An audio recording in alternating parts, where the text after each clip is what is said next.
We continue our reading of Lest We Forget, a daily devotional by author George R. Knight.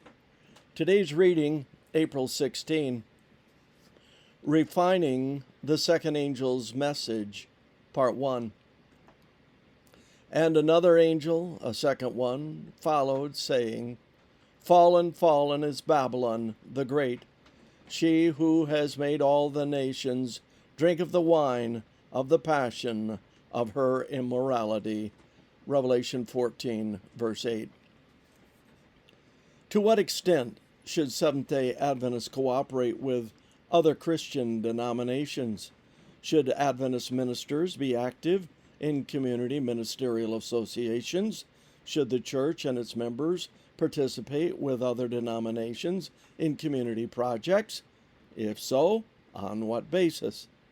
Those are important questions. After all, didn't our earliest believers teach that all other churches were a part of the fallen Babylon of Revelation 14:8 and 18:1-4?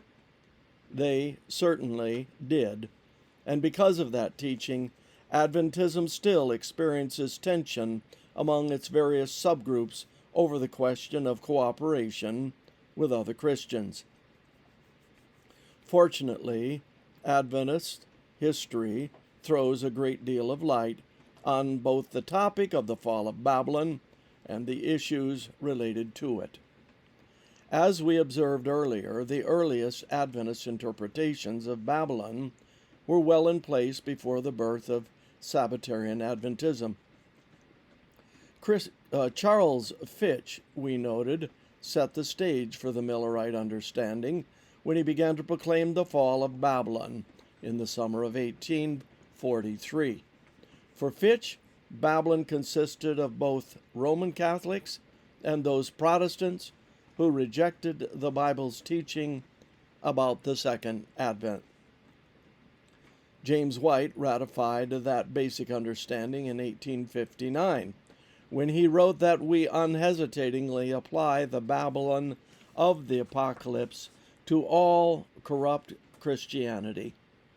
Corruption, as he saw it, involved both a moral fall and the intermingling of Christian teachings with non-Christian philosophies, such as the immortality of the soul.